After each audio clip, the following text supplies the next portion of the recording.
ನಗರದ ವಿದ್ಯಾನಗರದಲ್ಲಿರುವ ನಟ ಯಶ್ ತಾಯಿ ಪುಷ್ಪಾ ಅವರ ಮಾಲೀಕತ್ವದ ಶೆಡ್ ಕಾಂಪೌಂಡ್ ಧ್ವಂಸಗೊಂಡ ಪ್ರಕರಣಕ್ಕೆ ಸಂಬಂಧಿಸಿದಂತೆ ಇಂದು ಪುಷ್ಪಾ ಅವರು ಹಾಸನ ಜಿಲ್ಲಾ ಪೊಲೀಸ್ ವರಿಷ್ಠಾಧಿಕಾರಿಯವರನ್ನು ಭೇಟಿ ಮಾಡಿದರು. ಈ ಪ್ರಕರಣದ ಸಂಬಂಧ 3 ದಿನಗಳ ಹಿಂದೆ ಅವರು ಪೊಲೀಸ್ ಮಹಾನಿರ್ದೇಶಕರನ್ನು ಸಹ ಭೇಟಿ ಮಾಡಿದರು. ಘಟನೆಯಿಂದ ಸುಮಾರು ರು 24 ಲಕ್ಷ ಮೌಲ್ಯದ ಹಾನಿಯಾಗಿದ್ದರೂ ಪೊಲೀಸರು ಎಫ್ಐಆರ್ ದಾಖಲಿಸದೆ ನಿರ್ಲಕ್ಷ್ಯ ವಹಿಸಿದ್ದಾರೆಂದು ಆರೋಪಿಸಲಾಗಿದೆ. ಪ್ರಕರಣದಲ್ಲಿ ದೇವರಾಜ್ ಧರ್ಮ ಸೇರಿದಂತೆ ಹಲವರ ವಿರುದ್ಧ ದೂರು ನೀಡಲಾಗಿದ್ದರೂ ಹಾಸನ ಬಡಾವಣೆ ಪೊಲೀಸ್ ಠಾಣೆಯಲ್ಲಿ ಎಫ್ಐಆರ್ ದಾಖಲಿಸುವ ಬದಲು ಕೇವಲ ಎನ್ಸಿಆರ್ ದಾಖಲಿಸಲಾಗಿದೆ ಎಂದು ದೂರಿನಲ್ಲಿ ಉಲ್ಲೇಖಿಸಲಾಗಿದೆ. ಈ ಹಿನ್ನೆಲೆಯಲ್ಲಿ ಪುಷ್ಪಾ ಅವರ ಸಂಬಂಧಿ ದುರ್ಗಾ ಪ್ರಸಾದ್ ಅವರು ಡಿಜಿಟಲ್ ಸಾಕ್ಷ್ಯಗಳೊಂದಿಗೆ ಹಾಸನ ಜೆಎಂಎಫ್ಸಿ ನ್ಯಾಯಾಲಯಕ್ಕೆ ಖಾಸಗಿ ದೂರು ಸಲ್ಲಿಸಿದರು. ದೂರಿನ ವಿಚಾರಣೆ ನಡೆಸಿದ ನ್ಯಾಯಾಲಯವು ಪ್ರಕರಣದ ಬಗ್ಗೆ ಕ್ರಮ ಕೈಗೊಳ್ಳುವಂತೆ ಸೂಚಿಸಿ ಎಸ್ಪಿಯನ್ನು ಭೇಟಿ ಮಾಡುವಂತೆ ನಿರ್ದೇಶನ ನೀಡಿತ್ತು. ನ್ಯಾಯಾಲಯದ ಆದೇಶದ ಅನ್ವಯ ಇಂದು ಪುಷ್ಪಾ ಅವರು ಎಸ್ಪಿ ಅವರನ್ನು ಭೇಟಿ ಮಾಡಿ ಪ್ರಕರಣದ ಕುರಿತು ಮನವಿ ಸಲ್ಲಿಸಿದರು. ಪ್ರಕರಣದ ಮುಂದಿನ ಬೆಳವಣಿಗೆಗಳ ಕುರಿತು ಹೆಚ್ಚಿನ ಮಾಹಿತಿ ನಿರೀಕ್ಷಿಸಲಾಗಿದೆ.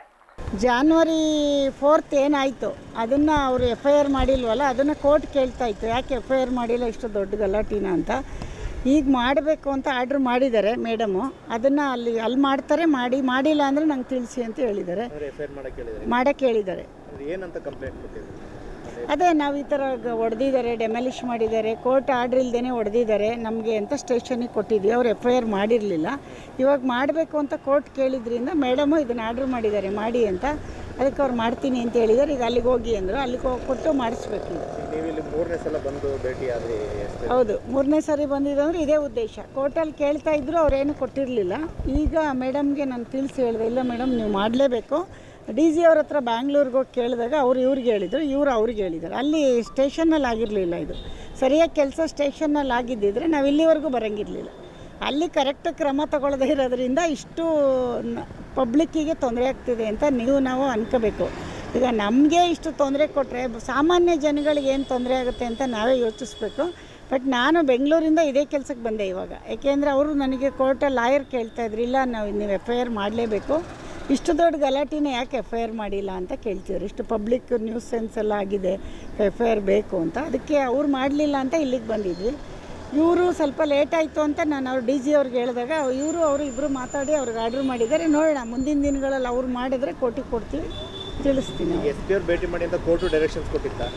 ಹಾಂ ಹೌದು, ಅವಾಗಲೇ ಕೊಟ್ಟಿತ್ತು, ಹಿಂದೆನೇ ಕೊಟ್ಟಿತ್ತು, ಸುಮಾರು ದಿವಸ ಹಿಂದೆನೇ ಕೊಟ್ಟಿತ್ತು. ನಾನು ಮುಂಚೆನೂ ಒಂದು ಸರಿ ಬಂದಿದ್ದೆ, ಅದನ್ನು ಅವ್ರಿಗೆ ತಿಳಿಸಿದ್ದೆ. ಅವ್ರೇನು ಅಷ್ಟು ಗಮನಕ್ಕೆ ತೊಗೊಂಡಿರಲಿಲ್ಲ. ಈಗ ತೊಗೊಂಡಿದ್ದಾರೆ, ಮಾಡಿಕೊಡ್ತೀನಿ. ಏನೇನು ಲಾಸ್ ಆಗಿದೆ ಮೇಡಮ್? ಎಷ್ಟು ವರ್ಕ್ ಲಾಸ್ ಆಗಿದೆ ಅಲ್ಲಿ? ಆಗಿದೆ, ಒಂದು 30-35 ಲಕ್ಷದ ಮೇಲಾಗಿದೆ ನಮಗೆ.